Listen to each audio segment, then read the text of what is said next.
여전히 오른쪽만 쳐다봐야 될 것 같아. 할렐루야. 자꾸 봐야 정이 들어요. 정이 들어야 또 하나님의 역사에 또 동역자가 될 줄로 믿습니다.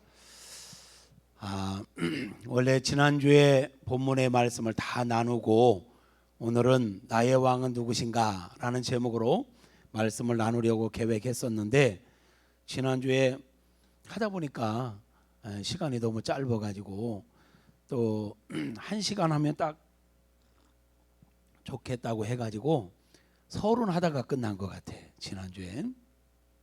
오늘은 뭐 제한 없이 해도 된다고 하니까 하여튼 처리하는 심정으로 하겠습니다. 그러나 너무 걱정 마세요.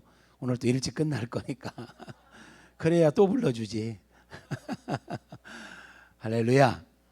어떻게 지난주에 숙제 내드렸는데 숙제하셨습니까? 그저 웃지요. 여러분 이거 방송실 소리 조금만 키워주세요. 하나님은 어떤 분이신가에 대해서 아는 것이 참 중요하다라고 말씀을 드렸고, 내가 믿는 하나님은 어떤 분인가에 대하여 많이 알면 알수록, 많이 생각하면 할수록 그게 힘이 된다, 그렇게 말씀을 드리면서 내가 믿는 하나님은 어떤 분인지 한번 써보자 했어요. 30가지 50가지, 많으면 100가지, 한 50가지 정도 써보신 분,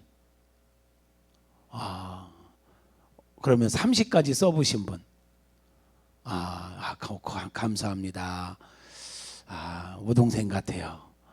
안 써보신 분들은 맞아, 지난주에 그런 말씀 하셨지, 지금 생각나신 분들 이번 명절 연휴 기간에 한번 써보세요. 나의 하나님은 어떤 분인가에 대해서. 그 하나님이 어떤 분인지에 대해서 우리가 참 많은 부분들을 생각할 수 있는데 다 이야기할 수는 없고요. 우리가 본문을 읽었으니까 본문을 중심으로 해서 본문에 계시되고 있는 하나님을 소개하려고 합니다. 그런데요, 본문에 계시되는 하나님은 출애굽기 3장 7절 8절인데 출애굽기 1장부터 40장까지 나타난 하나님을 요약하라면 본문에 다 소개되고 있는 하나님이에요. 출애굽기에 나타난 하나님, 아니 창세기, 출애굽기, 레위기, 민수기, 신명기에 나타나신 하나님은 어떤 하나님이냐? 오늘 우리가 읽었던 본문에 나타난 하나님의 모습이 거기에 그대로 계시되고 있습니다. 아니 더 나아가서 본문에 나타난 하나님은요, 지금도 저와 여러분의 인생 가운데 동일하게 역사하고 계시는, 옛날의 하나님이 아니라 지금도 모세의 인생 가운데, 이스라엘 백성들의 인생 가운데만 역사하셨던 하나님이 아니라 지금 이행규 목사 가운데, 우리 온누리교회 사랑하는 성도님들 여러분의 삶의 현장 가운데서 동일하게 역사하고 계시는 하나님이시다라는 거예요. 그래서요, 이 본문을 통해서 계시되는 하나님은 진짜 우리가 깊이 새겨야 되고, 그 하나님만 분명히 붙잡고 있어도 우리가 신앙생활하는데 얼마나 큰 힘이 되고 위로가 될지 몰라요. 그런 관점에서 지난주에 출애굽기 3장 7절에 계시된 하나님을 소개했습니다. 우리가 믿는 하나님은 어떤 하나님이라고요? 우리의 모든 걸 보고 계시는 하나님. 제 설교는요, 메모를 안 해도 다 끝나고 나면 머릿속에 입력이 되고 마음판에 새겨져요. 그만큼 설교가 되게 쉬워. 쉽다는 것은 쉽다는 거야. 그러니까 머리 너무 쓰지 말고 막 메모하려고도 할 거 없어요. 그냥 저를 바라보면서 들을 때 우리 하나님께서 여러분의 심령 가운데 성령으로 찾아가 주시기를 축복하고, 살아계신 하나님께서 이 밤에도 저와 여러분의 심령을 만져주시고 새롭게 해주시기를 축복합니다. 우리가 믿는 하나님은 살아계신 하나님이십니다. 할렐루야. 살아계시기 때문에 그 하나님은 지금도 우리를 보고 계시는 거예요. 여러분들이 지금 이 코로나 상황 속에서 기도회에 이 금요 부흥회에 참여하고 계신 걸 우리 하나님 보고 계시단 말이에요. 담임 목사님만 보는 게 아니에요. 하나님께서 보고 계시다라는 거예요. 지금 2층 예배실에서 예배하고 계시는 분들 또한 우리 하나님께서 보고 계시는 줄로 믿습니다. 가정에서 또 이동 중에 이 영상을 보고 계시는 우리 성도님들, 우리 하나님께서도 여러분들을 보고 계십니다. 할렐루야. 그러므로 이 코로나 시대에 비대면 예배가 너무 장기화되고 있어요. 가정에서 예배 드리는데 우리가 하나님은 나의 모든 걸 보고 계신다. 지금 예배 드리고 있는 것도 보고 계신다라는 것을 진짜로 믿는다면 가정에서 예배 드린다 할지라도 소홀히 할 수가 없어요. 많은 분들이 그런 고백을 해요. 처음에 영상으로 예배 드리라고 할 때 집에서 예배 드릴 때 다 정장을 갖춰 입고 다 딱 소파에 앉든 의자에 앉아서 정좌하고 딱 예배에 참여했는데 몇 주 지나다 보니까 자꾸만 흐트러지더라. 그냥 옷도 편하게 입고 또 그냥 탁 틀어놓고 중간에 막 물 마시러도 왔다 갔다 하고 정 힘들면 또 이제 비스듬히 눕기도 하고 주님이 보고 계세요. 할렐루야. 그래서 중요한 거야. 아, 하나님은 나의 모든 걸 보고 계신다라는 것을 믿는 것이 중요한 거예요. 그것을 진짜로 믿는다면 우리의 신앙의 모습이 달라져요. 신앙의 가치가 달라져요. 아니, 삶의 모습이, 삶의 자세가, 삶의 내용이 달라질 줄로 믿습니다. 나의 모든 걸 보고 계시는 하나님을 진짜로 믿는다면 형식적일 수가 없어요. 여러분, 우리 신앙생활 속에서 정말 경계해야 될 게 뭐냐면 고착화되는 신앙이에요. 신앙생활을 10년, 20년, 30년 이렇게 하다 보면요, 나도 모르게 신앙이 고착화돼요. 굳어진단 말이에요. 형식화된단 말이에요. 이건 망할 짓입니다. 신앙이 고착화되면요, 영은 죽습니다. 여러분, 간이 굳어지기 시작하면 간경화예요. 동맥이 굳어지기 시작하면 동맥경화죠. 신앙이 그거보다 더 위험한 건 신앙이 고착화되는 겁니다. 그래서 우리는 철저하게 신앙이 고착화되지 않도록 스스로가 몸부림을 쳐야 합니다. 할렐루야. 스스로가 몸부림을 쳐야 돼요. 아멘. 예, 스스로가 내 신앙이 고착화되지 않도록 막 자꾸 충격요법을 써야 돼. 충격요법. 그래서 충격요법 가운데 여러 가지가 있는데 최근에 제가 이 신앙이 고착화되는 성도님들을 깨우기 위해서 뭘 해야 될까 막 기도하는 가운데 하나님께 그런 마음을 주세요. 충격요법을 써야 된다. 응? 충격요법이 뭘까? 여러 가지 있지만 그냥 한 가지 예를 든다면, 여러분 교회에 오시면 자기가 앉는 자리가 거의 고정되어 있어. 그죠? 그래서 처음에 교회에 왔을 때 어디 앉느냐가 참 중요합니다. 처음에 왔을 때 저쪽 코너에 앉잖아요. 그러면 거의 거기만 앉아. 그런데 충격요법 가운데 하나가 뭐냐면요, 자리 한번 바꿔보는 거예요. 자리 한번 바꿔보면요, 느낌이 달라요. 스스로가 그렇게 자꾸 충격을 줘야 되는 거예요. 아멘. 응? 여러분, 자리가 얼마나 중요한지 몰라요. 늘 그 자리 앉는 것도 물론 이건 성경적이진 않아. 그냥 제 생각이야. 그러니까 뭐 해도 되고 안 해도 되는데 늘 그 자리에 앉아 있다 보면 너무 편안해져, 나중에는. 그래서 너무 익숙해져서 졸기도 하고 그냥 멍 때리기도 하고 막 이래요. 근데 자리 한번 바꿔보면 달라져요. 그래서 저는 개인적으로 교회 예배 순서를 수시로 바꿔요. 예배 순서를 수시로 바꿔. 막 통성기도 시켰다가 공동기도문 읽게 했다가 그 공동기도문 자리에 성시교독을 넣다가 십계명을 넣다가 쏙 뺐다가 기도 순서, 대표 기도 순서를 뭐 앞에 넣었다가 뒤에 넣었다가, 그러니까 정신 차리지 않으면 예배위원들이 헷갈리는 거야.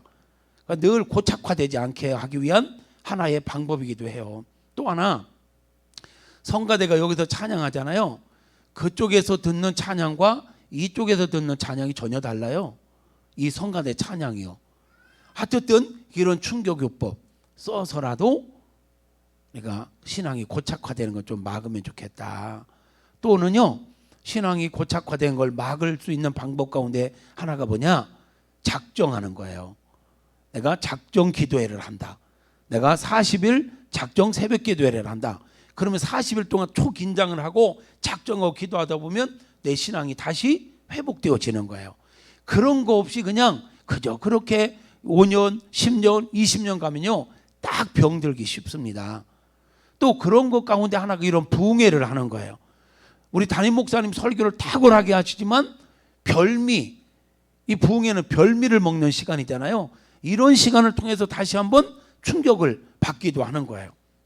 또는 금식 같은 경우도 이 충격요법 가운데 너무너무 좋은, 내 신앙을 긴장하게 만들어야 돼요. 냅두면 안 되거든요. 이 사람은 익숙해지기 시작하면 해이해집니다. 그러면 병드는 거예요.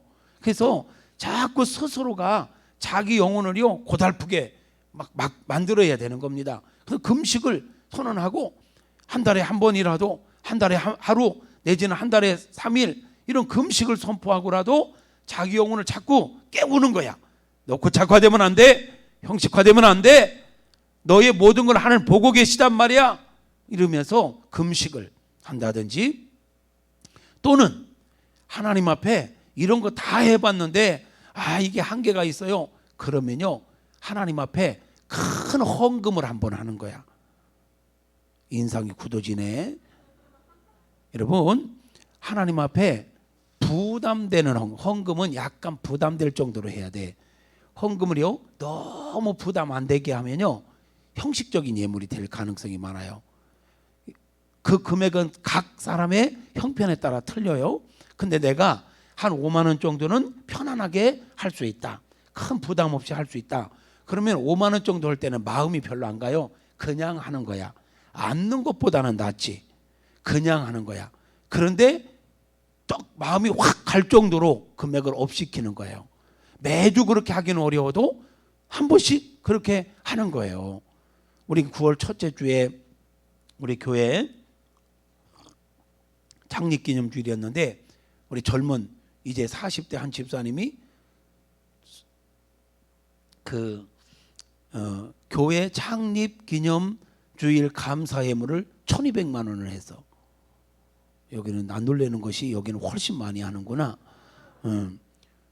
창립기념주일 감사헌금을 1,200만 원 해서, 내가 우리 교회에서 신앙생활하고 있음이 너무 감사합니다. 그건 제가 생각을 해봤어요. 저 집사님 지금 마음은 어떨까?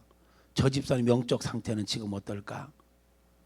그렇게 헌금을 드렸는데 마음이 쏠리지 않을까? 교회에 모아지지 않을까? 교회에 대한 내 교회에 대한 애착이 확 생기지 않을까? 이거 뭐 지금 성전건축 헌금도 아니고 뭐 자기가 뭐 특별 소원 예물 드리는 것도 아니야. 그냥 감사주일, 우리 창립기념 감사주일 헌금을 1,200만 원 거야. 그 돈이 뭐 그 집이 돈이 많아서 막 하는 게 아니에요. 분명히 저 안에 심령에 강력한 충격을 줬을 거다. 그러면서 제가 이 생각을 한 거예요. 저렇게 충격들을 줘야 된다. 그런데 오랫동안 다녔던 분들 가운데 그냥 붙박이들이 있어. 붙박이들이 그냥 절대로 5만 원을 안 넘어가. 5만 원이 최선일 경우에 하는 건 괜찮아. 그렇지만 충분히 더 할 수도 있는데, 일반 감사도 5만 원, 절기 감사도 5만 원, 창립 감사도 5만 원. 이거는 5만 원 이상 가지를 않아. 그런 분들과 그렇게 1,200만 원 한 분들과 영적 상태가 같을까? 저는 다르다고 생각을 해. 스스로가요 충격을 주면서 내 영을 깨워가야 합니다. 그럴 수 있기를 주님의 이름으로 축복합니다. 여러분, 우리가 내 육체의 건강을 위해서 투자하는 것 이상으로 우리의 영혼의 건강을 위해서 더 신경 써야 될 줄로 믿습니다.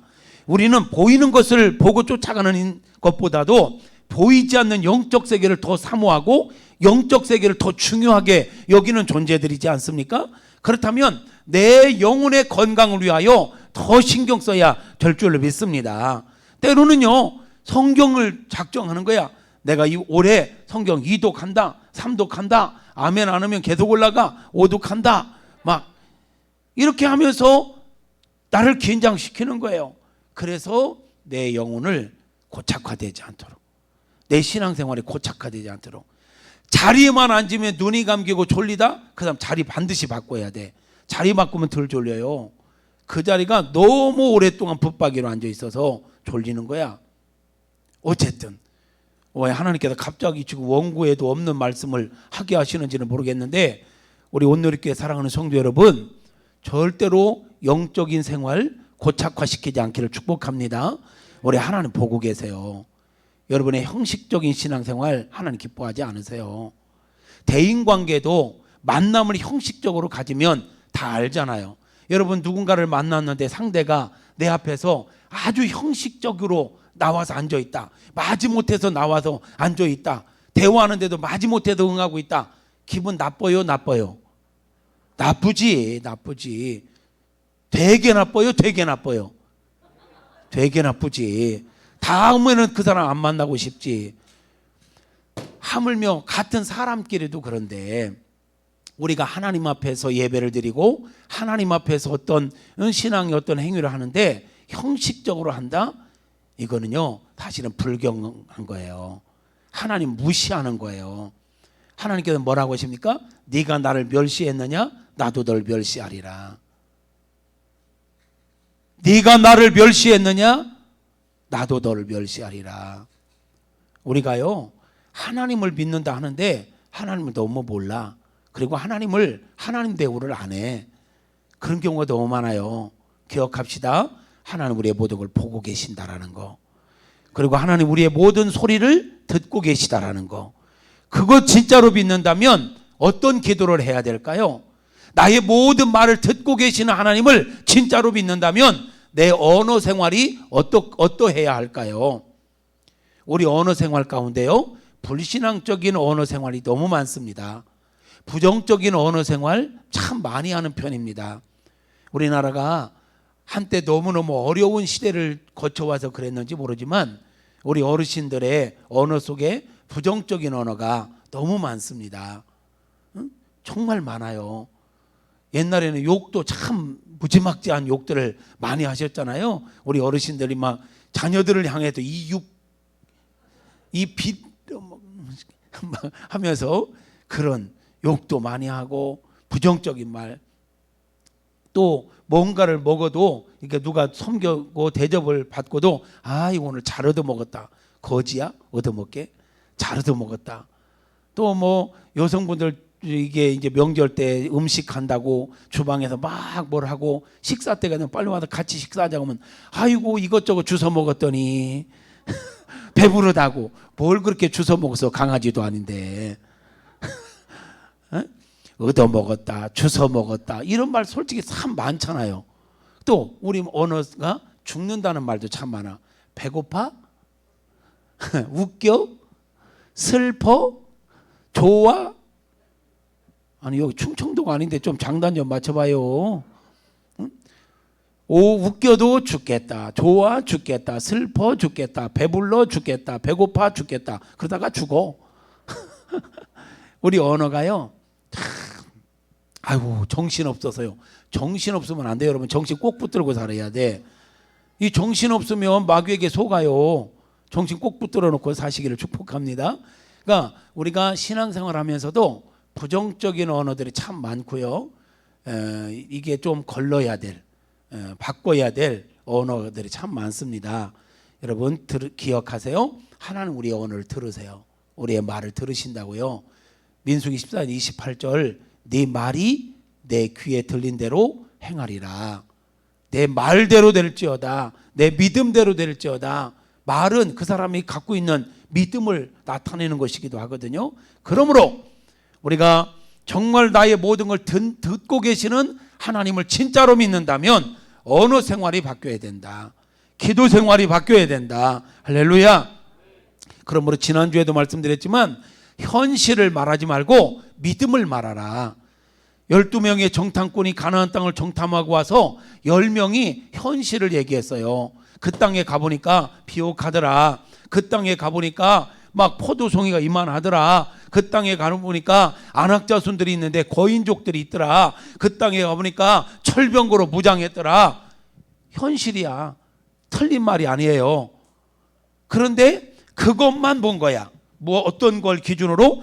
자기들의 수준을 가지고 그 모든 것들을 그 자기들 수준으로만 본 거예요.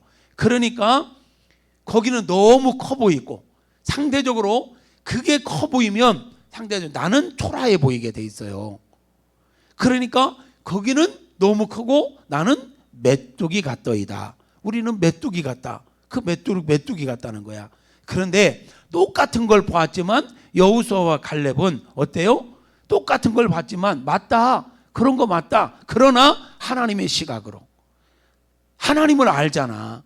하나님이 어떤 분인지 알잖아. 하나님이 우리를 위하시면 그들은 우리의 밥이다. 똑같은 거 봤는데 믿음의 말을 하는 거예요. 이 믿음의 말은 하나님이 어떤 분인지를 알고 하나님을 믿는 믿음으로 말하는 거야. 현실을 얘기하는 게 아니라. 우리 언어가요, 어떤 언어여야 되느냐? 믿음의 말을 할 때 우리 하나님 기뻐하시는 줄로 믿습니다. 우리가 잘 아는 것처럼 그 많은 사람들이 애굽에서 나왔지만 출애굽 1세대 중에 가나안 땅에 들어간 자는 믿음의 말을 했던 여호수아와 갈렙만 들어갈 수 있었다라는 거, 중요한 얘기 아닙니까 여러분? 그러므로 이스라엘 백성처럼 조금만 어려움 만나면 원망하고 불평하고 옛날 이야기하고 그때가 좋았다, 차라리 거기서 죽는 게 좋을 뻔했다, 계속 그런 얘기 하잖아요. 원망, 불평, 낙심. 문제만 터지면 줄기차게 그래. 그러다가 하나님께 하도 그러니까 너희 말이 내 귀에 들린 대로 너희들 죽게 하겠다는 거야. 그 결국은 가나안 땅에 들어가지도 못하고 그냥 광야 생활하다가 1세대가 다 죽고 말았지 않습니까? 우리가요, 하나님이 어떤 분인지를 아는 것이 이렇게 중요한 거예요. 하나님은 우리의 모든 걸 보고 계시다. 하나님 우리의 모든 걸 듣고 계시다. 이것만 진짜로 믿어도 우리의 하는 행동이, 우리의 말이 달라진다니까요. 하나님은 우리의 근심, 보여지는 것만 보고 들려오는 소리만 듣는 분이 아니라 우리가 말하지 않아도 우리가 어떤 생각을 하고 있는지, 뭐 때문에 염려하고 있는지, 근심하고 있는지 다 알고 계시단 말이야. 그것을 진짜로 믿는다면 우리가 어떤 생각을 하며 살아야 될까? 보고 듣고 알고 계신 하나님만 진짜로 믿어도요, 우리의 신앙관이 달라진다니까요. 신앙의 모습이 달라져야 정상이라니까요. 아멘입니까? 그 하나님을 의식하며 살아갈 수 있기를 축복합니다. 그 하나님을 인정하며 살아갈 수 있기를 축복합니다. 여러분, 우리가 교회 안에서 설교 시간에만 하나님의 말씀이 선포되는 게 아니에요. 하나님이 여러분의 가정생활하는 가운데도 보고 계시고요, 여러분 직장생활하는데도 듣고 계시고요, 우리가 길을 가면서 하는 생각도 하나님은 알고 계십니다. 그것을 진짜로 믿는 게 성도예요. 그게 믿음으로 사는 거예요. 우리가 늘 그러죠. 믿음으로 산다. 믿음으로 사는 게 뭡니까? 나를 보고 계신 하나님을 인정하며 사는 거, 내 소리를 듣고 계시는 하나님을 인정하며 사는 것, 내 생각을 알고 계시고 나의 마음의 묵상을 다 알고 계시는 하나님을 인정하며 사는 것, 이게 믿음으로 사는 거 아니겠습니까? 많은 사람들이 하나님을 믿노라 하면서도 그들의 삶의 모습을 보면, 그들의 생각하는 걸 보면, 그들이 말하는 소리를 들어보면 하나님 안 믿는 사람 같아. 하나님을 믿기보다는 세상 정보를 더 많이 믿어. 여러분, 제가 질문하겠습니다. 여러분 진짜로 하나님을 믿고 사십니까? 여러분의 상식을 믿고 사십니까?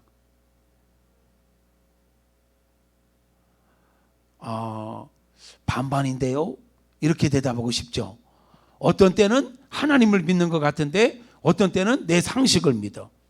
프로스로 따진다면 아마도 하나님을 인정하고 하나님을 신뢰하고 하나님을 의지하며 사는 것보다는 세상 정보, 내 경험, 내 상식, 이런 거를 믿고 이런 거를 따를 때가 훨씬 많은 것을 보게 돼요. 솔직하게. 이건 믿음으로 사는 거 아니야. 믿음으로 산다는 건 하나님의 말씀 앞에 묻지도 따지지도 말고 계산하지 말고 저울질하지 말고 하나님 말씀하시면 하나님 감동하시면 순종하는 것, 그게 참 믿음인 줄로 믿습니다. 아멘. 여리고성을 돌래요. 이거 돌라고 하면 그냥 돌으면 되는 거야. 근데 많은 사람들이요, 여리고성을 돌라고 명령이 떨어지면 여리고성 두께를 재고 있어. 이게 얼마나 두꺼운데 여기를 돈다고 이게 무너져? 여기를 7바퀴 돌고 소리 지른다고 이게 무너져? 에이, 자기 상식, 자기 경험. 오늘 기도한 권사님이신가요?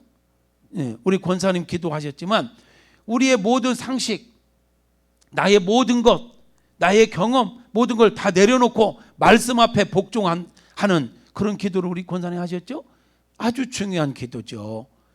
우리가 설교 듣기 전에 가져야 될 자세, 하나님, 오늘 또 하나님의 말씀 앞에 내 상식을 내려놓게 하시고 내 이성을 내려놓게 하시고 내 경험을 내려놓게 하시고 아멘 좀 하게 하시옵소서.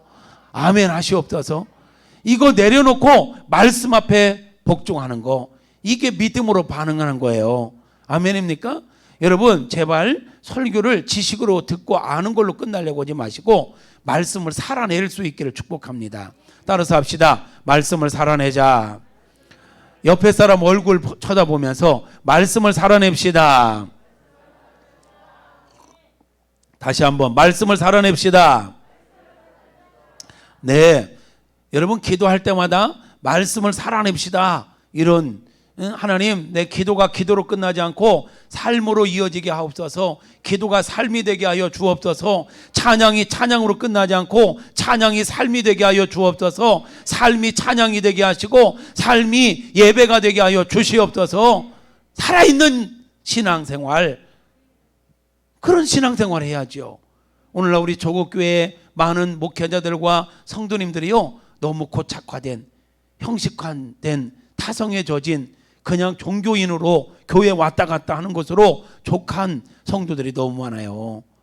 말씀을 살아내고 기도를 삶으로 이어가고, 할렐루야, 이런 신앙생활하는 우리 온누리교회 사랑하는 성도님들 되시기를 축복합니다. 이번 부흥회를 통해서요, 그런 결단, 그렇게 살아갈 수 있는 은혜가 여러분 안에 충만하기를 주님의 이름으로 축복합니다. 자, 하나님은 우리의 모든 걸 보고 듣고 알고 계시다. 그 다음에 이어가겠습니다. 출애굽기 3장 7절 8절은 하나님께서 모세를 부르시는 장면이라 했습니다.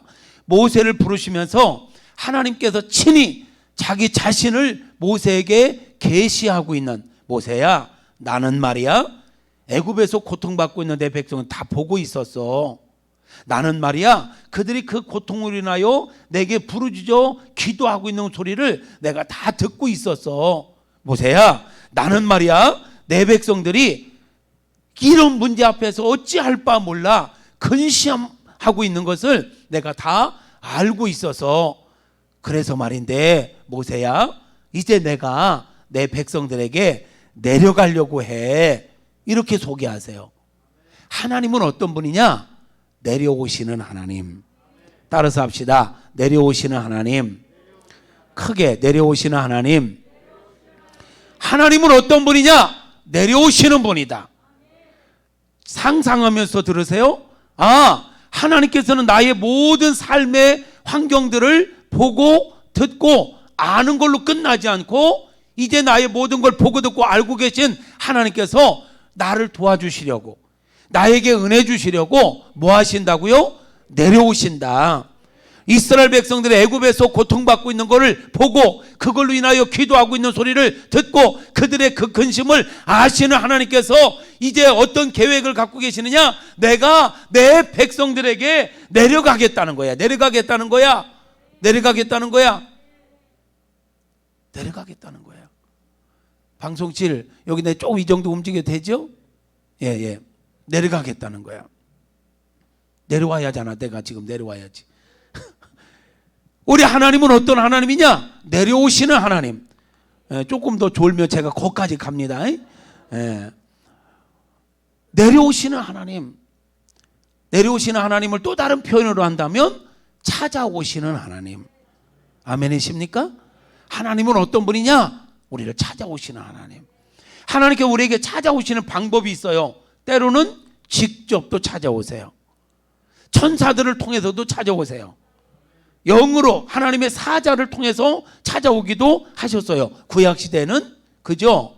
하나님이 인간의 몸을 입고 우리를 구원하시기 위해서 죄와 허물로 죽은 우리, 영원히 진노의 자녀로 저주 가운데 살아갈 수밖에 없는 우리를 보고 듣고 알고 계신 우리 하나님께서 뭐 하셨습니까? 인간의 몸을 입고 이 땅에 내려오신 사건, 이게 성육신 사건이지 않습니까?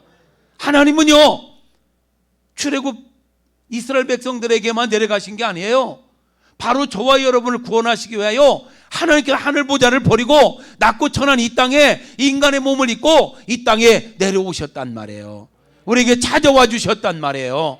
오늘 이 밤에도 우리 하나님께서 여러분들에게 내려와 주시기를 바라요. 여러분들 찾아와 주시기를 바라요. 여러분 가정 가운데, 여러분 사업장 가운데, 여러분 자녀들 가운데, 여러분의 믿지 않는 남편들 가운데 찾아가 주시기를 축복합니다. 할렐루야. 하나님은 어떤 하나님? 내려오시는 하나님. 내려오시는 하나님. 근데 말이에요, 하나님께서 내려오시는 타이밍이 가장 정확합니다. 아멘. 내가 원한 때가 아니에요. 하나님 내려오시는 시간은요, 내가 정한 때가 아니고 내가 원하는 때가 아니라 하나님께서 정하신 때. 근데 분명한 건 내가 원하는 때보다 하나님께서 정하신 때에 하나님께서 내려오시는 것이 가장 안전하고 가장 정확하다라는 사실. 그러므로 여러분, 기도하면서 내가 원한 때에 뭐가 응답이 안 됐다고 해서 낙심하지 말란 말이에요. 내가 기도하기 시작했다면 하나님께서 들으셔요. 성경이 그러죠? 우리가 기도한 즉 하나님께서 들으신다. 들으시는 거 안 즉 이제 나는 그걸 받은 줄로, 내가 구한 것을 받은 줄로 또한 아느니라. 그렇게 말씀하고 있죠? 그러니까 하나님은요, 우리의 기도하는 소리를 다 들으세요. 하나님 보고 듣고 알고, 보고 듣고 알고 계신다 했어요. 아멘. 그 하나님이 우리가 기도했던 거, 우리의 상황 모든 걸 너무너무 잘 아세요. 가장 정확한 때에 우리에게 내려오신다. 이것을 내려오시는 하나님을 진짜로 믿는다면 우리가 뭘 해야 되느냐? 인내해야 되는 거야.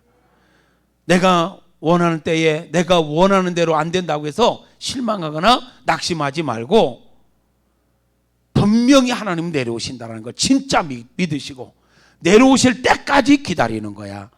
찾아오실 때까지 기다리는 거야. 할렐루야. 내가 정한 때에 뭔가가 되면 좋을 것 같지만 안 그렇습니다. 여러분, 예를 들어 볼까요? 요셉이 형들에게 미움을 받고 보디발의 집에 팔려갔습니다.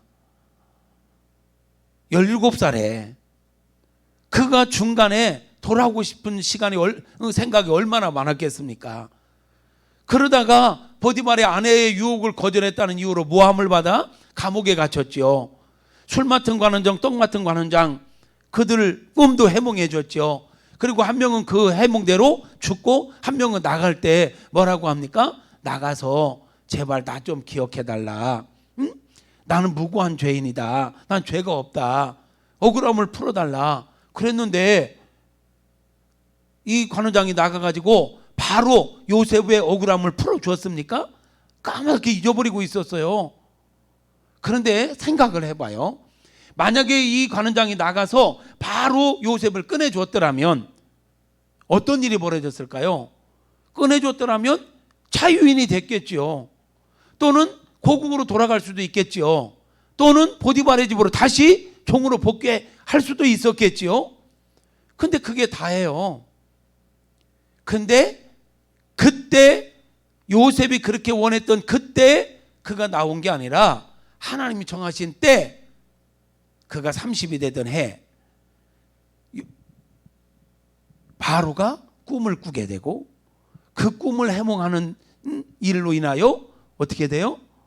그가 바로 앞에 서게 되고 한 번의 만남을 통해 바로와 한 번의 만남을 통하여 저는 그 장면이 너무 감동돼. 바로와 한 번의 만남을 통해서 바로가 요셉에게 완전히 빠지지 않습니까? 그러니까 요셉을 한순간에 총리로, 내가 너보다 나은 거는 이 자리뿐이다, 내 아내와 이 자리 외에는 다 네 마음대로 해라, 반지까지 빼주지 않습니까? 그 정도. 아니 지금 요셉의 신분이 뭐예요?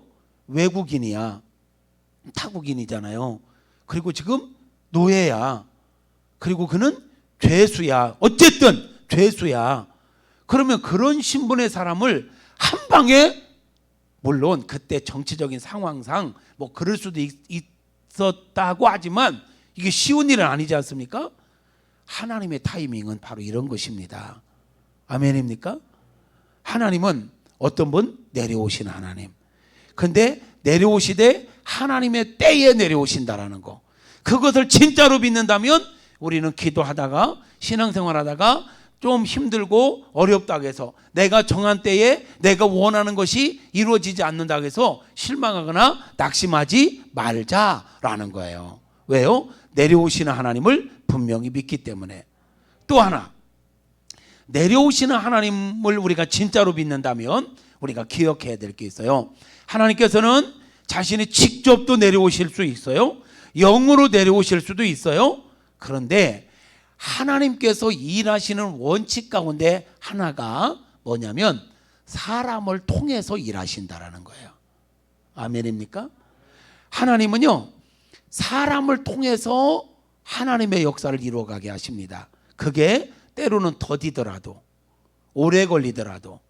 예를 들면 볼까요? 하나님께서 우리 사람을 직접 만든 존재는 아담과 하와밖에 없어요. 그죠?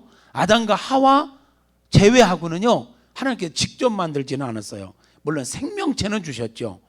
그렇지만 이 땅에 하나님의 뜻은 뭐냐면 아담과 하와하고 똑같은 사람들이 이 땅에 가득 차기를 원했어요. 창세기 1장 27절 8절에 보면 그들에게 복을 주시며 뭐라고 하십니까? 생육하고 번성하여 땅에 충만하라. 이게 하나님 원하시는 거야. 하나님은 아담과 하와를 닮은 사람들이 이 땅에 가득 차기를 원하셨다고요. 그러면 그게 하나님의 비전이었다면 하나님께서, 전능하신 하나님께서 하루아침에 이 땅에 사람들이 가득 차게 하실 수 있을까요? 있을까요? 생각해 봐야 돼? 그런데 저 위에 계신 장로는 왜 여기 지난주 여기 앉으셨더니 그리 가셨대요? 거기 지키셔야 될 보초 서야 돼요? 여러분, 하나님께서 작정하시면 한순간에 사람 다 만들 수 있잖아요. 그죠? 근데 그렇게 안 하셨어요. 아담과 하와만 만들어 놓고 이제 너희들이 생육하고 번성해서 이 땅에 충만하게 해라. 사람을 통해서 일하세요. 오늘 세계 복음화라는 것도 그래요, 여러분. 세계 복음화도요, 하나님께서 직접 하시려고 작정하시면 1초 만에 끝낼 수 있어. 전 세계 모든 인생은 들을지어다. 이 시간 무로 모두가 예수가 구원자 되심을 믿을지어다 선포하시고 그렇게 역사하시면 될까? 되고도 남지. 그런데 하나님께서는 그 방법을 안 쓰셔요. 한 사람 한 사람 사람을 통해서 이 땅 가운데 하나님 나라가 이루어지기를 원하시고, 뜻이 하늘에서 이루어진 것처럼 이 땅에서도 이루어지기를 원하셔요. 이 말은 다시 말하면 우리가 참으로 부족하고 우리가 참으로 변덕스럽고 정말 연약함에도 불구하고 하나님 우리를 믿어주신다는 거예요. 그리고 우리를 통해서 하나님의 뜻을 이루어가도록, 하나님 구속사의 주인공이 되도록, 동역자가 되도록 우리에게 기회를 주셨다라는 거야. 아멘입니까? 자, 하나님은 내려오시는 분이신데 하나님이 일하시는 원칙 가운데 하나가 뭐냐? 사람을 통해서 일하신다. 그렇다면 하나님께서는요, 우리에게 내려오시는데 때로는 사람을 통해서 내려오시고 사람을 통해서 우리를 찾아오신다라는 거예요. 믿으십니까? 지금 애굽에서 고통받고 있는 이스라엘 백성들의 모든 걸 보고 듣고 알고 계신 하나님께서 내가 내려가야 되겠다는 거예요. 근데 하나님께서 직접 내려가시면요, 이스라엘 백성들이요, 하나님 몰라봐요. 하나님을 뵐 수도 없어요. 하나님의 음성을 들을 수도 없어요. 그러니까 사람을 통해서 하나님을 알아보고 하나님과 대화 가능한 모세를 통해서 내려가시겠다는 거예요. 여러분, 하나님께서 이스라엘 백성 내려오셨어요. 누구를 통해서? 모세를 통해서. 그래서 애굽에 가서 사역하는 모세는 곧 하나님의 대리자였지요. 아멘. 그래서 모세의 말을 듣는 것은 곧 하나님의 말씀을 듣는 거요. 모세의 말을 거역하는 것은 곧 하나님의 말씀을 거역하는 거예요. 이게 하나님이 일하시는 영적 질서거든요, 여러분. 하나님은 어떤 분? 내려오시는 분. 근데 누구를 통해서? 사람을 통해서. 그렇다면 사람을 통해서 내려오시는 하나님을 여러분이 진짜로 믿는다면, 이거를 진짜로 믿는다면 기본적으로 우리는 사람들과의 만남을 귀하게 여겨야 되는 거예요. 아멘입니까? 사람을 만날 때 계산하지 말고, 이 사람과 내가 친해지면 내가 덕을 볼 게 있을까 없을까 이런 계산하지 말고, 이 사람과 내가 친해지면 내가 손해 볼 것 같다, 나 이 사람 멀리 해야지, 이런 계산하지 말고, 하나님께서 붙여주셨다. 내 주변에 있는 건 하나님 붙여주셔도 있는 거예요. 우리 만남은 우연이 아니야. 좀 인상 쓰시네. 하나님께서는 우리의 만남을, 아멘입니까? 우연히 만나지 않아요. 우리 온누리교회에 속한 성도님들, 여러분들이 여기를 택한 게 아니라 주께서 여러분을 보내신 줄로 믿습니다. 하나님께서 하나님의 사람들을 모이게 하시는데 아무 곳에나 그냥 가게 하시겠습니까? 분명한 하나님의 섭리 가운데. 여러분, 하나님의 섭리 신앙을 갖고 있습니까? 하나님 모든 걸 섭리 가운데 움직이시는 분이세요.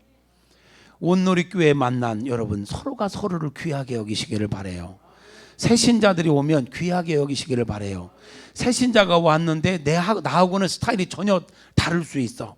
여기 보니까 아주 수수하시네요. 근데 가끔 새신자가 오면 막 여기 막 힘을 빡 주고 막 여기 부채를 막 달고 막 이런 분이 오실 수도 있지.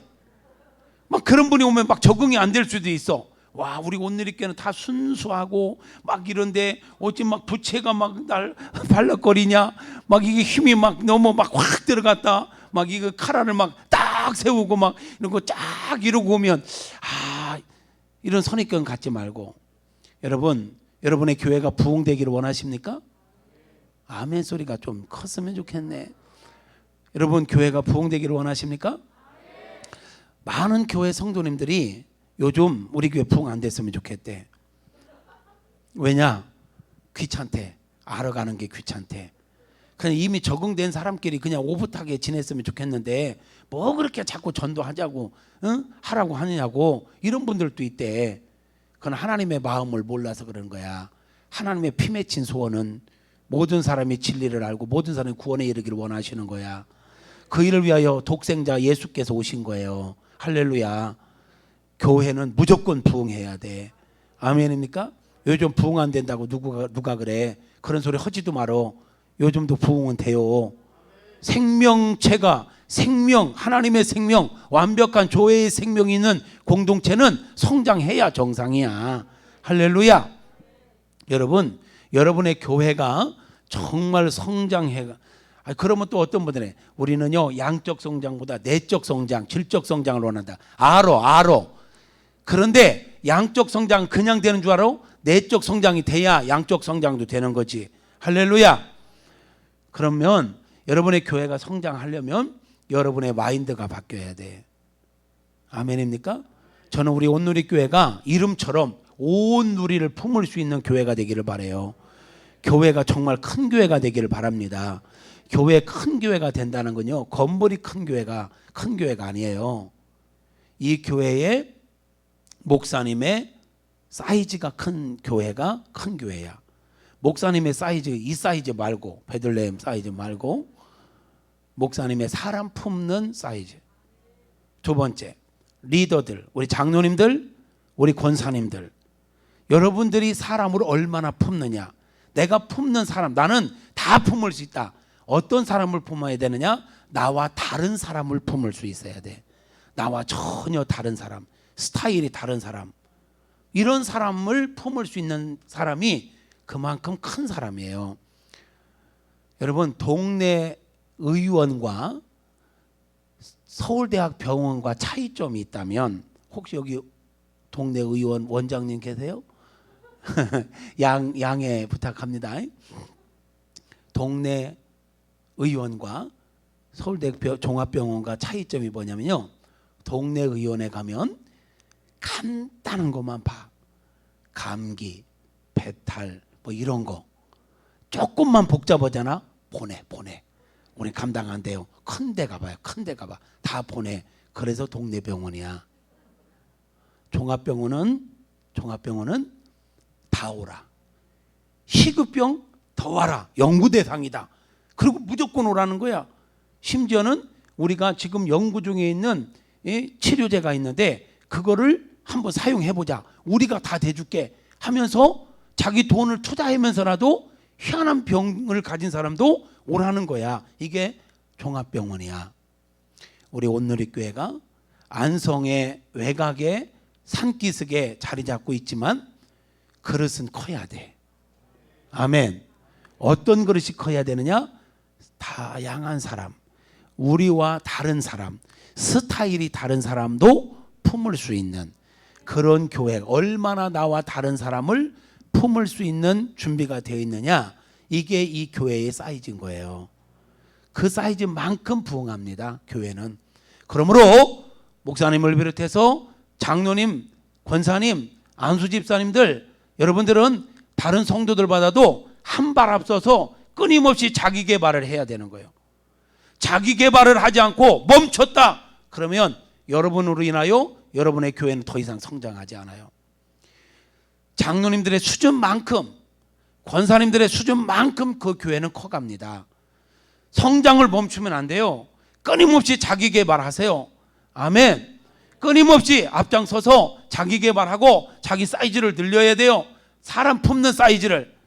앞장선 리더가 그냥 밴댕이 뭐지? 그것처럼 이렇게 마음이 소갈딱지가 작으면 교회가 절대로 성장할 수가 없는 거예요. 대인이 돼야 돼. 대인. 다 품을 수 있어야 돼. 누구나 와라. 아무나 와라. 다 품을 수 있어야 돼. 아멘. 이런 교회가 큰 교회예요. 부흥할 수 있는 교회예요. 그런 그릇, 그게 그릇이야. 그릇. 그 사람의 그릇, 사람을 품을 수 있는 이런 교회가 될 수 있기를 축복합니다. 그러려면 뭘 알아야 되느냐? 하나님은 내려오시는데 사람을 통해서 내려오신다. 그래서 우리 교회에 다양한 사람이 와도 그들을 귀하게 여겨라. 사람을 통해서 내려오시는 하나님을 진짜로 믿는다면 기본적으로 사람들과의 만남을 귀하게 여기시기를 축복합니다. 특별히 훈련대 받고 하나님의 종으로 세움받은 목사님을 더 귀하게 여기시기를 축복합니다. 여러분, 우리 박재남 목사님과 여러분은 천생연분이에요? 평생 왼수예요? 아니, 내가 시간이 쫓겨서 다 답을 얘기하고 물어보는 거야. 어때? 두 사람 말고는 다들 좀 생각이 복잡한 것 같아. 하나님께서 여러분의 수준을 아셔요. 그리고 여러분의 상황을 아세요. 여러분에게 가장 적합한 목사님을 우리 박 목사님으로 택한 줄로 믿습니다. 그리고 하나님께서 여러분에게 하시고 싶은 말씀을 목사님을 통해서 하시는 거예요. 아멘입니까? 이런 영적인 진리를 모르는 사람들이 목회자를 대적하는 거예요. 바보 같은 거예요. 하나님이 일하시는 원칙이 사람을 통해서잖아. 지금 하나님께서 애굽에 있는 백성들의 모든 고통과 모든 눈물을 보고 듣고 아시면서 그들에게 내려가겠다고 말씀하시면서 지금 모세를 대신 보내는 거잖아. 그러니까 모세를 영접하는 게 곧 하나님을 영접하는 거예요. 모세의 말을 듣는 게 곧 하나님의 말씀을 듣는 거예요. 아멘입니까? 그래서 하나님께서 출애굽기 7장 1절 이하에 보면 모세를 바로 앞에 누구와 같이? 신과 같이, 하나님과 같은 존재를 세웠다 그랬어요. 왜? 하나님의 신이 모세와 함께 하며, 모세가 말하면 재앙이 막 떨어지는 거 봐봐요. 모세가 거두면 재앙이 끝나는 걸 봐봐요. 모세의 능력이 아니잖아. 모세를 통해서 일하시는 하나님의 능력이지. 그러니까 하나님이 일하시는 원칙은 사람을 통해서 일하신다. 하나님께서 모세를 좀 80년을 준비시켰어요. 바로궁에서 40년, 광야에서 40년, 이렇게 80년을 준비시켜서 그들에게 지금 보내는 거야. 목회자가 그냥 나오는 게 아니잖아요. 하나님께서 철저하게 준비시켜서 때가 되매 이들을 세워서 쓰시는 줄로 믿으시기를 축복합니다. 그러니 영적인 세계를 진짜로 아는 사람이라면 하나님께서 세운 목회자를 대적하는 자가 아니라, 목회자와 경쟁하는 자가 아니라 목회자의 동역자가 되는 거예요. 할렐루야. 목회자를 통해서 선포하는 말씀을 하나님 나에게 준 레마의 말씀으로 받고, 아멘, 말씀을 살아내고자 할 때 하나님께서 필요한 능력을, 은혜를 더하여 주시는 것입니다. 할렐루야. 그래요. 그리고 오늘 이 밤에는 하나님께서 이행규 목사를 통해서 여러분에게 지금 내려오신 거예요. 아멘입니까? 그러므로 이 시간은 담임 목사님이 인정을 해서 강사를 불렀고, 하나님께서 목사님의 마음에 목회자들이 얼마나 많습니까? 그 많고 많은 목회자 중에 통 연락 안타가 연락해가지고 제가 금요일날 잘 안 나오거든요. 왜? 우리 교회도 이때 지금 영적 불을 지펴야 되는 시간이거든, 금요일날은. 근데 막 말씀하시는데 워낙 힘이 있어가지고 제가 막 두 말도 않고 예 섬기지요 이러고 왔거든. 에? 아니 진짜로 제가 뭐 할 일 없어서 여기 온 건 아니에요. 막 저는 막 집회 막 못 나가서 막 이렇게 안달난 사람이 아니야. 줄이고 있어, 줄이고. 왜? 본교회를 중심으로 하려고 하는 목사니까. 그럼에도 불구하고 하나님 분명한 감동을 주셔서 목사님을 통해서 불렀고, 저도 잠깐이지만 기도하면서 가야 되겠습니까 하나님? 오케이, 마음에 감동 주셔서 예 알겠습니다 하고 지난주 이번주 기쁨으로 달려와서 섬기는데, 제가 와서 하나님 오늘 또 하나님께서 종을 여기 보내셨습니다. 여기에 우리 목사님 계속 10%밖에 안 모이서요, 너무 인원이 적어서요, 막 이런 말씀하니 전혀 관계없어. 저는 하나님이 실수하지 않는 분인 것을 믿어요. 제 설교를 저를 통해서 하시는 하나님의 말씀을 들어야 될 자는 한 명도 빠지지 않고 다 온 줄로 믿습니다. 부득이해서 모든 분들은 영상으로라도 듣고 계신 줄로 저는 믿습니다. 그렇기 때문에 저는 몇 명 보내냐 그건 전혀 개의치 않아요. 하나님께서 일하신다고 확신하기 때문에. 그래서 오늘 또 하나님께서 저를 보내서 왔습니다. 저는 입술을 열 뿐입니다. 성령 하나님께서 말씀하시고 하나님께서 저의 입술을 활용하셔서 제한 없이 대언하게 하여 주옵소서, 그렇게 의탁하고 하는 거예요. 자, 하나님은 내려오시는데 때마다 시마다 사람을 부르고 세워서 그들을 통해서 우리에게 꼭 필요한 말씀을 듣게 하시고 꼭 필요한 은혜를 전달하게 하신다라는 거예요. 아멘입니까? 그러므로 우리는 내려오시는, 사람을 통해서 내려오시는 하나님을 진짜로 믿는다면, 첫째, 기본적으로 사람들과의 만남을 귀하게 여기라. 둘째, 목회자, 담임 목회자, 그것도 특별히 담임 목회자의 관계를 귀하게 여기고, 담임 목회자는 하나님께서 나를 위해서 세워주신 하나님의 종이라는 사실을, 여러분이 종이라고는 하지 마, 하나님의 종이니까. 여러분들은 제가 목사로서 보니까요, 어떤 단어가 좋으냐면 우리 목사님이라는 단어가 참 좋더라고. 우리 목사님. 네, 할렐루야. 따라서 해봐요. 우리 목사님. 여러분, 우리 조국교회에 목회자들이 참 많습니다. 그러나 여러분의 생명 걸 수 있는 목자는 박 목사님 한 분뿐이야. 아멘이죠. 그러니까 하나님께서 나를 위해서 세우신 종이다, 하나님께서 세운 목사님이다 라는 것에 확신을 가지고 온전한 동역자로 살아갈 수 있기를 주님의 이름으로 축복합니다. 그리고 또 하나, 사람을 통해서 내려오시는 하나님을 여러분이 진짜로 믿는다면 여러분 또한 하나님 구속사의 주인공으로 쓰임 받기를 축복해요. 하나님은 준비된 자를 쓰세요. 사모하는 자를 쓰세요. 그러므로 여러분, 하나님 한 번뿐인 인생, 한 번뿐인 내 인생 그저 그렇게 살다가 바람과 함께 사라지는 인생이 아니라 하나님 나라의 구속사를 위해서 한번 귀하게 쓰임받고 싶습니다. 하나님 나를 다듬어 주시옵소서. 하나님께서 말씀하실 때 어디에서든지 쓰임받을 수 있는 준비된 자가 되게 하옵소서 하면서 여러분 자신을 훈련하시고 철저하게 훈련된 만큼 쓰임받아요. 여러분, 응? 훈련도 안 하고 훈련도 안 받고 일하겠다고 나서면 그 사람은 일꾼이기보다는 방해꾼이 될 가능성이 많아. 훈련 받으셔야 돼. 아멘이죠. 교회는요, 응? 멍게가 있대. 멍게, 멍부, 똑개, 똑부가 있대. 뭔 말인가 몰라? 요 방언에서 잠깐 제가 교회는 네 종류의 성도가 있대요. 똑부, 똑똑하고 부지런한 사람. 똑개, 똑똑한데 게으른 사람. 그럼 멍부는 뭘까? 그치? 멍청한데 부지런한 사람. 그러면 멍게는 뭘까? 멍청한데 게으른 사람. 자, 여러분 스스로가 자가진단하시옵소서. 나는 어떤 성도인가? 자, 그러니까 자기 얘기하면 안 돼. 자기 얘기하면 안 돼요. 제가 질문해요. 교회에서 진짜 골치 아픈 사람은 어떤 성도일까? 자기 얘기하지 말고 여러분이 이 네 종류의 성도 중에 어떤 성도가 제일 골치 아플 것 같아? 똑개? 똑개가 제일 골치 아플 것 같아? 똑부? 아니 자기 얘기해. 잘 생각해봐. 어떤 사람이 제일 골치 아플 것 같아? 멍부? 분명한 건 멍부는 귀신도 안 써. 귀신도 멍청한 데다가 게으르기까지 뭐대 어디다 써먹겠어. 그건 귀신도 안 써. 봐봐요. 이 동네 이단 종파들이 많다며요. 이단들이 타깃으로 삼는 사람들을 봐봐.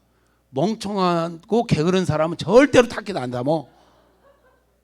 이단들은요, 막 젊은 대학생들 똑똑하고 막 빠릿빠릿하고 이런 친구들을 주 타깃으로 삼아요. 왜? 그래야 써먹거든. 근데 멍청한 데다가 게으르기까지 해? 귀신이요 질려갖고 안 써. 그러면 어떤 사람이 제일 골치 아플 것 같아? 멍청한데 부지런한 사람이에요. 멍청한데 부지런하다?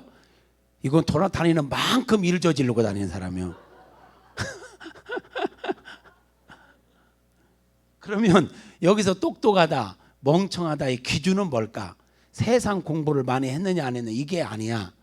여기서 제가 이야기하는 똑똑과 멍청의 기준은 하나님의 말씀을 얼마나 아느냐. 첫째는 하나님의 뜻을 얼마나 아느냐. 둘째, 여러분 기억해야 돼. 신앙생활을 잘 하려면요, 첫째는 하나님의 뜻을 알아야 돼요. 둘째는요, 목사님의 목회 철학과 목회 방향을 알아야 돼.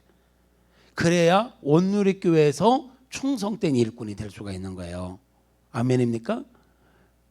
왜 이렇게 기분이 나쁜 표정들을? 철저하게 목사님의 목회 철학과 목회 방향을 우리 교역자들이 알고 우리 장로님들이 알고 권사님들이 알아야 목사님과 호흡이 맞춰서 교회되게 할 수 있는 거예요. 우리 온누리교회는 절대 다른 교회하고 비교하면 안 돼요. 온누리교회는 온누리교회에 주신 비전이 있어요. 온누리교회는 우리 박재남 목사님을 이곳에 하나님께 보내실 때 우리 목사님을 통해서 우리 교회와 함께 이루어갈 비전을 주셨어요. 그게 뭔지 저는 몰라. 그러나 여러분은 아셔야 돼요. 그 비전을 나의 비전으로 삼고 여러분이 같이 가야 되는 거예요. 아멘입니까? 제일 멍청한 사람이 어떤 사람이냐? 목사님의 목회 철학도 모르고 비전도 모르고 새벽부터 밤늦게까지 교회에 와서 살다시피 하면서 부지런 떨고 다니는 사람. 아주 골치 아픈 성도야. 왜? 목사님 철학도 몰라. 목회 방향도 몰라. 그런데 막 혼자 열심히 막 이러고 다니잖아? 그러면 일 저지르고 다니는 거예요. 그러면 다음 목사님은 뒷수습 보고 다녀야 돼. 뒷수습. 제발. 그래서 연초에는 직원 세미나나 이런 걸 보통 하잖아요. 왜 해? 목회 철학을 공유하는 거예요. 그런데 빠지면 안 되는 거야. 목사님은 수시로 우리 교회 비전, 우리 교회의 목회 철학, 우리 교회의 방향, 이거를 수시로 말씀하셔야 되고, 성도님들은 그것을 외워야 돼. 그래서 거기에 동역해야 되는 거야. 아멘 하시옵소서. 목사님 뭔가 합시다 하면 예 좋습니다 합시다 냅시다 하면서 막 달려붙어야 돼. 뭐라고요? 좋습니다 합시다 냅시다. 뭐라고요? 좋습니다 합시다 냅시다. 어떤 교회들은 좋습니다 합시다 여기까지만 가. 근데 뭔 일이든지 하려면 냅시다가 있어야 돼. 그래요? 예, 그런 거 알면서 왜 그래? 그래야 교회가 막 생동감 있게 막 가는 거지. 목사님 지금 이쪽 방향으로 가자고 하는데 자꾸 목사님 저쪽 교회 저런 거 하는 게 좋던데 우리도 이런 거 해요. 자꾸 이래서 하면 힘든 거예요. 목사가 만능이 아니에요. 그리고 목사님에게 주신 비전은, 목사님에게 주신 달란트는, 목사님에게 주신 목회의 어떤 특수한 부분은 목사님에게만 있는 게 있다고. 그러므로 누구하고도 비교하면 안 돼. 목사님을 저하고도 비교하지 마시고, 며칠 전에 돌아가신 조영기 목사님하고도 비교하지 마시고, 어떤 교회도 비교하면 안 돼. 왜? 이 교회는 우리 목사님을 수장으로 세웠기 때문에 하나님께 목사님을 통해서 주시는 비전이 있어요. 그 비전에 여러분이 딱 마음을 모아서 함께 나가야 되는 것입니다. 할렐루야. 그게 여러분들이 이곳에서 훈련받아야 될 과목 중에 아주 중요한 과목인 거예요. 그래야 여러분이 우리 온누리교회의 한 획을 긋고 하나님의 뜻을 이루어가는 데 있어서 중요한 동역자로 쓰임받게 되는 것입니다. 할렐루야. 자, 이거 목사님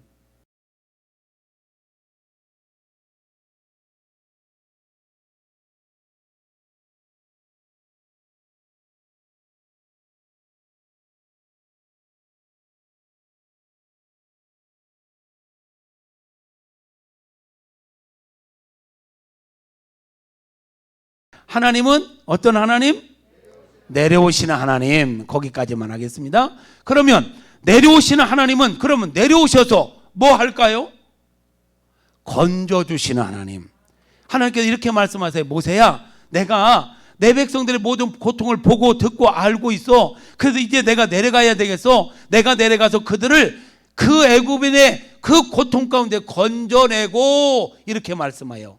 하나님은 어떤 하나님? 건져내시는 하나님.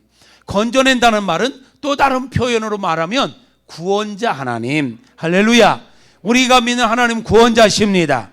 우리가 믿는 하나님은 구원자십니다. 여러분, 저와 여러분이 오늘 이 자리에 이기까지 우리가 잘나서, 우리가 똑똑해서, 우리가 원래 건강해서 여기까지 온 게 아니에요. 돌아보면, 저는 개인적으로 돌아보니까요, 굽이굽이 진짜 기가 막힌 일들이 진짜 많았어요. 목회 여정 속에서도 진짜 기가 막힌 일들이, 마치 내 목회 이대로 끝날 것만 같은 위기도 있었고요, 그런 어려움도 있었고요. 여러분은 안 그렇습니까? 지나온 몇십 년을 돌아볼 때 내 인생 이대로 끝나는구나, 우리 가정이 이대로 끝나는구나, 그런 일들이 왜 없었겠어? 근데 그런 것들을 돌아보니까 지금 웃으면서 얘기하지만 그 굽이굽이 많은 어려움의 순간들 하나님께서 내려오셔서 여러분의 모든 걸 보고, 여러분의 모든 걸 듣고, 여러분의 눈물을 알고, 근심을 알고 여러분에게 내려오셔서 여러분을 거기서 건져주셨기 때문에 오늘 우리가 존재하고 있는 거예요. 우리는요, 지금 보고 듣고 알고 내려와서 건져주시는 하나님, 다른 나라 얘기가 아니에요. 이스라엘 백성들의 얘기가 아니에요. 우리 얘기야, 우리 얘기. 우리의 삶을 돌아보라고 이 말씀에 다 적용된다니까. 하나님은 지금도 우리를 건져주기를 원하세요. 하나님 이 밤에도 건져주시기를 축복합니다. 건강이 약한 자에게 건강의 모든 질병에서 건져주시기를 바랍니다. 자녀들이 문제 가운데 있다면 자녀들 그 문제 가운데 건져주시기를 축복합니다. 경제적인 어려움 가운데 있다면 여러분의 경제적인 어려움에서 건져주시기를 축복합니다. 할렐루야. 아직도 사랑하는 가족들 가운데 예수님을 알지 못하고 믿지 않는 자들이 있다면 그들에게 내려가셔서 그들을 건져주시는 은혜가 있기를 축복합니다. 여러분, 이 밤에 기도할 때 그걸 놓고 기도하란 말이야. 하나님, 나의 모든 걸 보고 듣고 알고 계시죠? 하나님, 제발 내려와 주옵소서. 속히 내려와 주시옵소서. 그리고 내 인생 가운데 개입하셔서 나를 건져 주시옵소서. 우리 가정을 건져 주시옵소서. 질병에서 건져 주옵소서. 어려움에서 건져 주옵소서. 문제에서 건져 주옵소서. 건진받을지어다. 건진받을지어다. 할렐루야. 건져 주시는 하나님을 믿을 때 우리는 담대하게 하나님 앞에 건져 달라고, 구원해 달라고 기도할 수 있는 거예요. 이게 믿음이 거거든. 하나님을 모르니까 낙심하는 거야, 원망하는 거야, 불평하는 거야, 주저앉아 있는 거야. 내게 찾아오셔서 나를 건져주시는 하나님 진짜로 믿는다면 우리는 낙심할 틈이 없어요. 하나님께 건져달라고, 구원해달라고 기도하는 거지. 아멘입니까? 하나님께서 이 밤도, 하나님은요 쉬지 않으세요. 시편 121편에 보니까 하나님은 졸지도 않고 주무시지도 않는데 우리를 보고 듣고 알고 계셔. 우리를 지켜주셔. 그리고 때가 우리가 어떤 어려운 가운데 있다, 119 소방차보다 더 빨리 달려오셔. 급할 때는, 아멘입니까? 더 안전하게 우리를 건져주시는 분이야. 그분의 건짐은, 그분의 구원의 역사는 안전한 줄로 믿습니다. 완전한 줄로 믿습니다. 그 하나님 바로 우리가 믿는 하나님이시단 말이에요. 아멘. 그 하나님의 은혜로 살아왔고 지금도 살고 있고 앞으로도 우리는 그 건져주시는 하나님의 은혜를 의지하여 살아가게 될 것입니다. 그렇게 살아갈 수 있기를 주님의 이름으로 축복합니다. 할렐루야. 그러면 하나님은 내려오셔서 우리를 건져놓고 끝나시나요? 그 다음에 하나님은 우리를 인도하시는 하나님. 우리를 너무너무 잘 아시기 때문에 우리의 기질에 따라, 우리의 상황에 따라 우리를 가장 좋은 길로, 가장 안전한 길로, 가장 복된 길로 인도하시는 하나님이세요.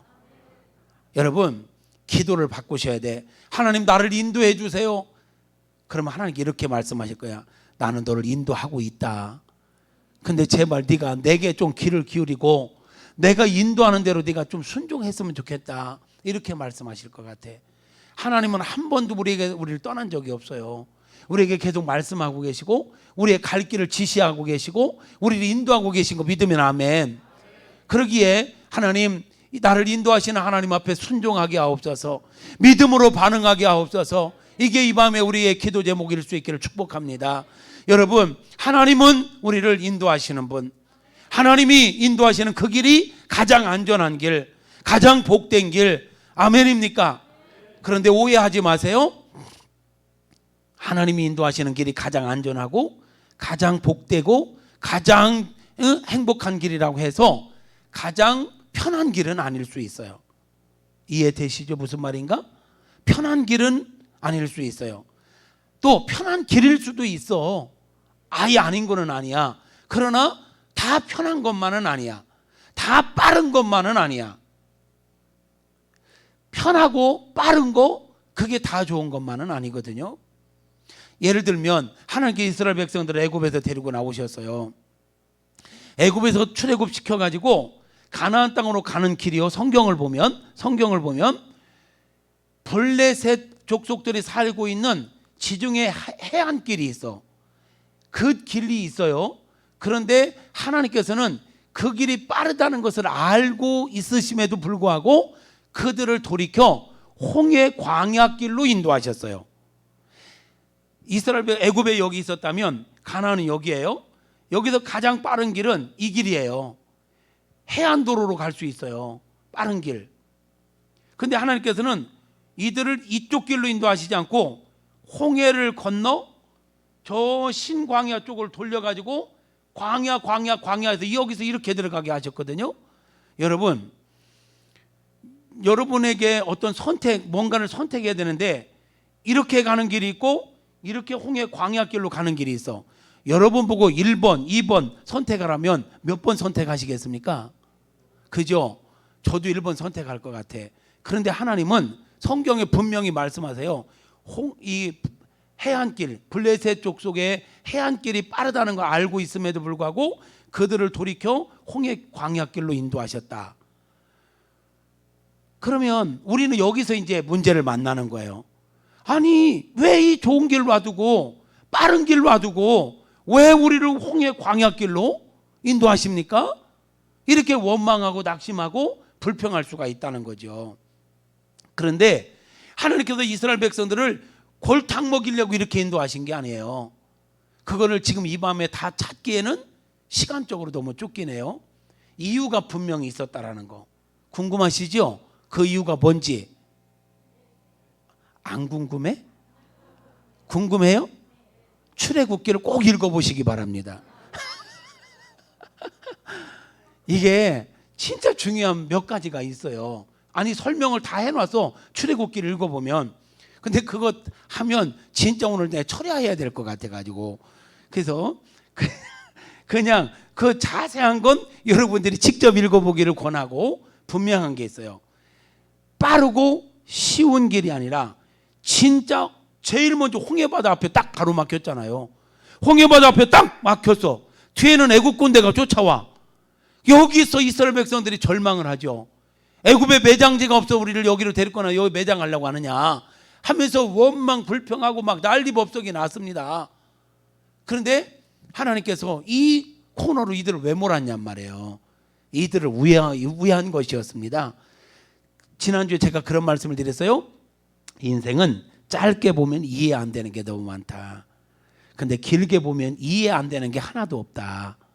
이것도 마찬가지야. 짧게 보면 빠르고 쉬운 길이야. 근데 길게 보니까 여기로 갔으면 성경 분명히 얘기해요. 블레셋의 길로 갔으면 블레셋 족속들이 절대로 길을 통과시키지 않습니다. 싸우자고 달려들 것입니다. 싸우자고 달려들으면 이스라엘 백성들이 이제 막 얼떨결에 애굽에서 나왔기 때문에 지금 조직이 갖춰져 있는 상태가 아니야. 근데 블레셋 족속은 딱 조직을 갖추고 싸우자고 달려들으면 운매 기죽어 하고 다시 애굽으로 돌아갈까 함이라. 이렇게 성경은 소개하고 있어요. 그거 말고도 몇 가지가 있어요. 그러니까 하나님이 이들의 기질을 아세요. 이들이 이리 가다가 블레셋 족속과 딱 정면 마주치면 이들은 분명히 돌이킨다. 그래도 여기서 애굽으로 돌아가 버리면 이들 데리고 나오고 더 힘들어. 그러니까 하나님께서는 이들의 기질을 아시기 때문에 홍해 광야길로 이들을 돌린 거예요. 또 하나, 홍해 광야길로 가서 이들이 훈련이 필요했던 거예요. 훈련 받는 게 꼭 필요한 것입니다. 빠른 게 다 좋은 게 아니에요. 편한 게 다 좋은 게 아니에요. 쉬운 게 다 좋은 게 아니에요. 하나님 앞에 훈련된 만큼 쓰임 받습니다. 여러분, 저와 여러분이요, 하나님과 관계 없는 인생이 아니라 하나님과 관계 있는 인생들이 됐으면 좋겠습니다. 하나님과 관계 있는 인생이란 하나님의 비전을 이루어가는 사람, 그런 사람이 되려면 훈련이 반드시 필요한 거야. 광야는 하나님의 백성들의 훈련 학교거든요. 광야 훈련 학교.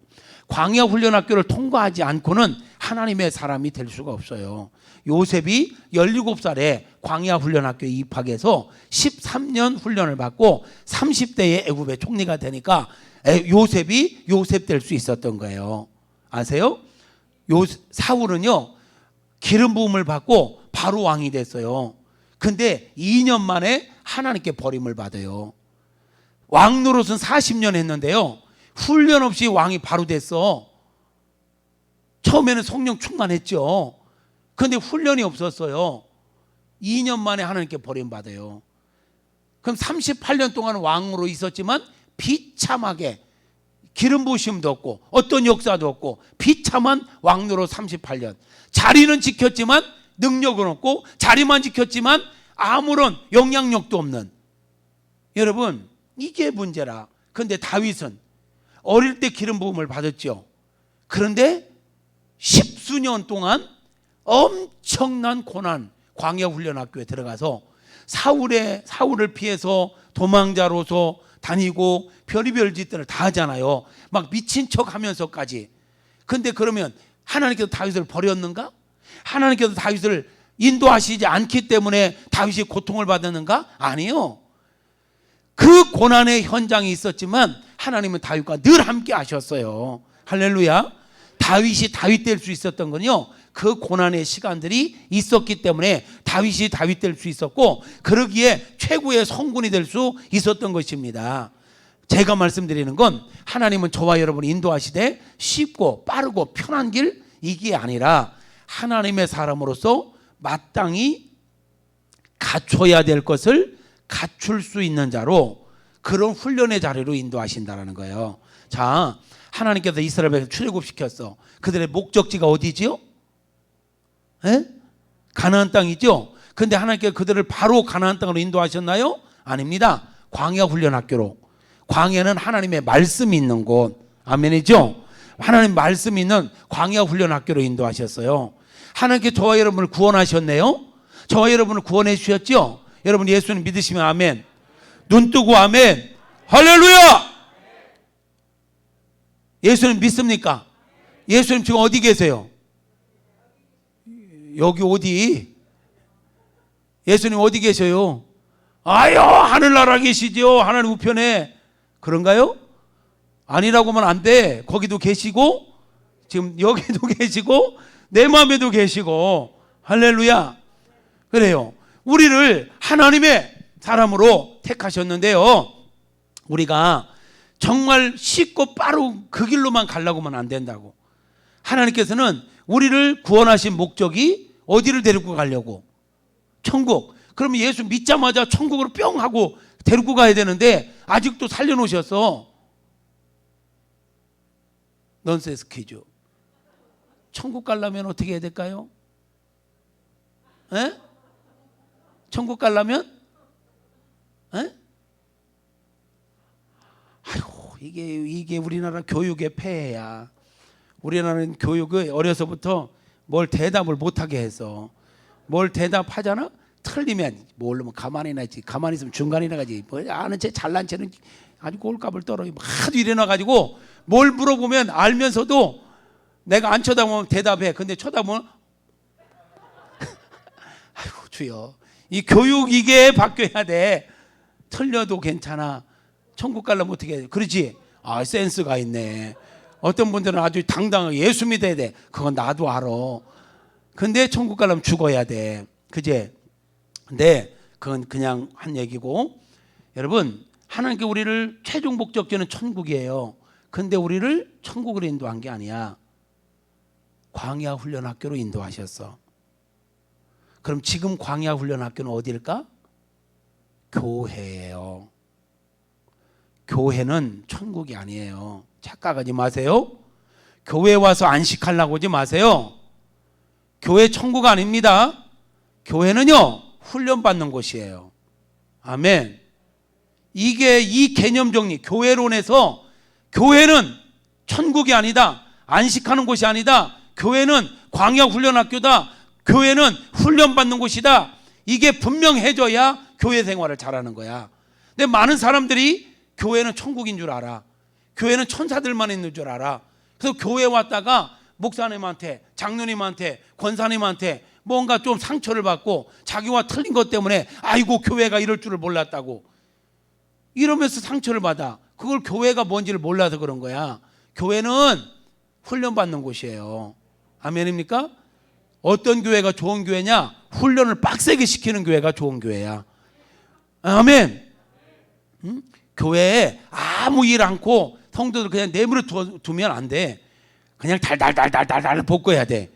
막 기름 쳐가지고 막 그냥 달달달, 성령의 기름. 아멘. 아멘 안 해. 저 겁나가고요. 저 뒷동네. 아멘. 목사님 어떻게 훈련 달달달 하는 시키는 편이세요? 냅두는 편이세요? 뭐라고? 그 뒤에 권사님 뭐라고요? 그만 웃고 대답해봐 빨리. 잘 시켜요? 아, 내가 볼 때 멀었어. 교회는 가만두면 안 돼. 가만두면 마귀 새끼들이 와서 장난쳐. 가만두면 싸움박질하고, 가만두면 병들어요. 교회는 정신없이 뺑뺑이 돌려야 돼. 왜? 교회는 광야야. 광야는 훈련받는 곳이에요. 이스라엘 백성 출애굽시켜서 가나안 땅에 데리고 가려고 출애굽시켰지만 그냥 데리고 가면 아무 쓸모가 없어요. 반드시 광야에 가서 말씀을 듣고 하나님을 의지하는 법을 배우고 철저하게 하나님의 사람으로 훈련된 다음에 가나안 땅에 들어가야 세계 열방을 살리는 제사장 국가로서의 사명을 감당할 수 있는 거예요. 지금도 마찬가지입니다. 하나님 우리를 구원하신 목적은 천국 생활이지만 이 땅에 사는 동안에 천국이 아니라 우리를 광야 훈련학교 보내서 하나님의 사람으로 훈련시키는 겁니다. 그곳이 어디냐? 교회인 거예요. 그러니까 교회에 대한 개념을 바꿔야 돼. 교회에서 왕자처럼, 교회에서 공주처럼 있으려고 하면 안 돼요. 교회 와서는 무수리처럼 걷어붙이고 막 으쌰으쌰 해야 되는 거야. 할렐루야. 이렇게 해야 훈련이 되고 훈련된 만큼 쓰임 받는 거예요. 하나님 우리를 어디로 인도하시느냐? 훈련의 자리로 인도하신다. 아멘. 그러면 교회 생활만 훈련일까요? 아닙니다. 여러분 인생 가운데 만나는 모든 일들이 지금 내가 훈련받고 있다라는 자세로 문제를 대해야 그 문제를 문제로 끝내지 않고 문제를 넘어 하나님의 비전을 이루어가는 겁니다. 많은 사람들은 고난을 고난으로 끝내. 근데 하나님의 사람들은 고난을 아름다운 열매로 이어가야 하는 것입니다. 위기라는 말이 있지. 위기란 위험과 기회의 합성어야. 어떤 사람 위기에 위험으로 끝내버리지만 어떤 사람 기회로 만들어가는 사람이 있어요. 여러분 하나님은 실수하지 않는다니까. 그리고 악한 원수마귀가 아무리 역사해도요 하나님의 제한된 허락된 범위 안에서 역사해요. 그러므로 여러분이 어떤 문제를 만나든 부부간의 문제든 경제적인 문제든 자녀의 문제든 어떤 문제든 간에 문제를 문제로 보지 마세요. 문제는 항상 답이 있어. 따라서 합시다. 문제는 답이 있다. 그러니까 문제 앞에서 절망하지 말고 문제 앞에서 원망하지 말고 문제 앞에서 낙심하지 말고 문제를 문제로 보는 게 문제지, 문제를 하나님이 나를 훈련시키는, 하나님 나를 다루시기 위해, 나를 하나님의 사람으로 만들기 위해 연단하고 계신다라는 확신을 갖고 문제를 대해야 문제를 끝내는 거예요. 문제를 넘어서야 그 문제에게 또 정복당하지 않는 거야. 문제를 만나서 문제를 못 넘어서잖아요.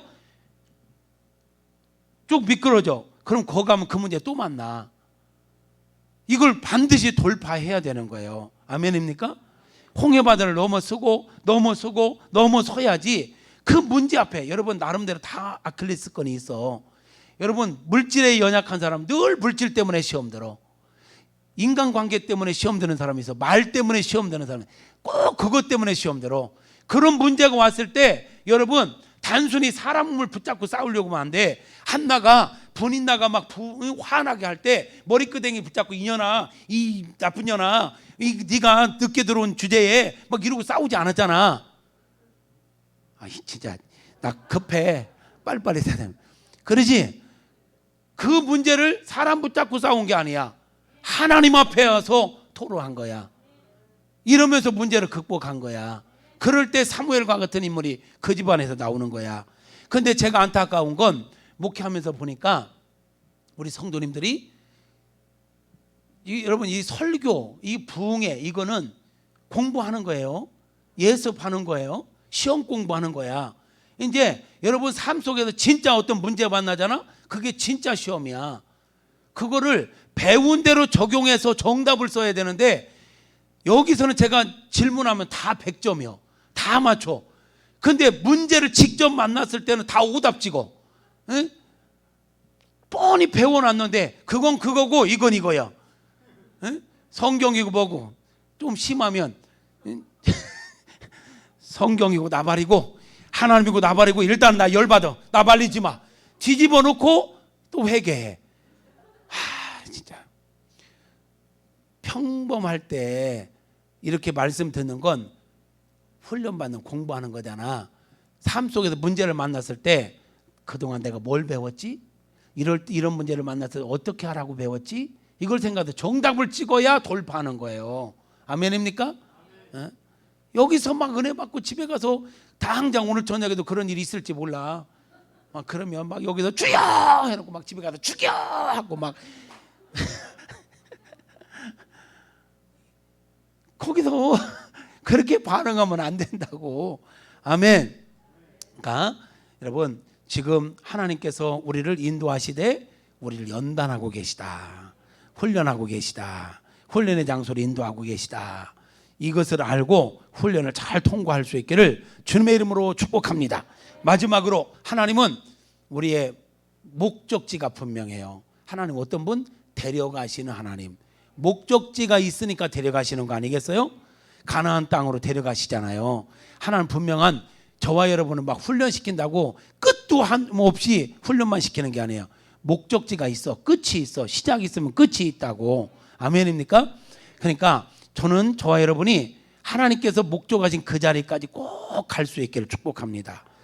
하나님께서 이삭에게 복을 주시는데, 첫째는 처음에는 100배의 복을 받았죠. 여러분에게 흉년의 때에 하나님 말씀에 순종하는 여러분에게, 지금 바로 흉년의 때잖아. 근데 순종하여 이렇게 기도에 나오셨잖아. 이 부흥에 참여하셨잖아. 여러분에게 100배의 복이 있기를 축복합니다. 근데 100배의 복으로 끝나지 마시고 하나님께서 계속해서 이삭에게 복을 주셨더니 마침내 거부가 되었더라. 그래서 저는 마침내, 하나님은 처음부터 이삭을 거부 만들고 싶으셨던 것 같아. 계획했던 목적지가 거기야. 그랬더니 하나님, 이삭이 정말 끝까지 순종하여 마침내 하나님께서 원하셨던 그 자리까지 왔던 거야. 그러니까 마침내라는 단어 그럴 때 쓰는 거잖아요.